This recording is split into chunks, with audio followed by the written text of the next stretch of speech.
He doesn't have to say, and he's not. With lawmakers eyeing midterm elections and President Donald Trump publicly mulling whether he will sit for an interview with Mueller, Republican calls are growing for the special counsel to end his investigation. Vice President Mike Pence and others have said it publicly.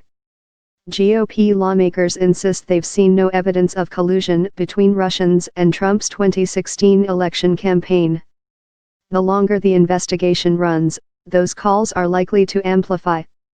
House Speaker Paul Ryan, who has steadfastly supported the special counsel, seemed to change his tone a bit Thursday. The probe has also ensnared countless Washington insiders who have been called to testify or found themselves under scrutiny, including lobbyists and foreign representatives who may have illegally sought to influence the administration.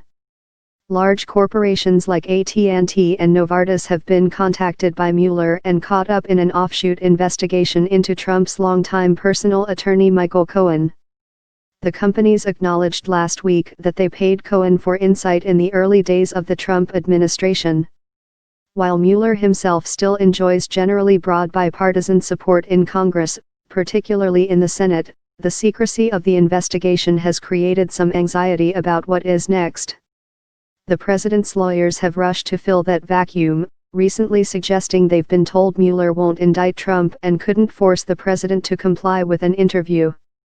Personal attorney Rudy Giuliani suggested that a recent conversation with Mueller's team led him to believe the special counsel, citing a Justice Department opinion, had ruled out the possibility of trying to indict a sitting president. Trump has seemed confident of that on Twitter, where he frequently throws barbs at the investigation, a strategy that is increasingly resonating with many Republicans. On Thursday, he marked the anniversary by calling the probe a disgusting, illegal and unwarranted witch hunt. But while he calls for an end to the investigation, Trump's own indecision over an interview remains the most visible impediment to a speedy conclusion of at least one key part. Mueller asked to interview the president months ago, but the Trump legal team has struggled to formally make a decision. The president has publicly said he wants to talk to Mueller, only to demur, citing his lawyers. Last week, Giuliani told the Associated Press the decision would be delayed at least another month until after a June 12 summit with North Korea.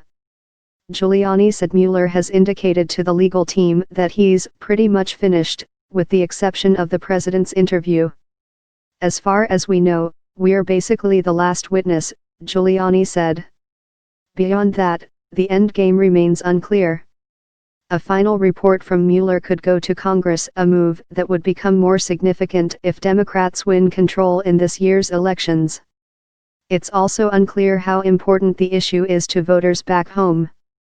Sol Weisenberg, who conducted grand jury questioning of President Bill Clinton as deputy independent counsel during the Whitewater investigation, said public perceptions of Mueller's probe wax and wane, filtered through the viewpoints of prosecution supporters and opponents. Democratic leader Chuck Schumer said Thursday on the Senate floor, "I would say to the president it's not a witch hunt when 17 Russians have been indicted, it's not a witch hunt when some of the most senior members of the Trump campaign have been indicted."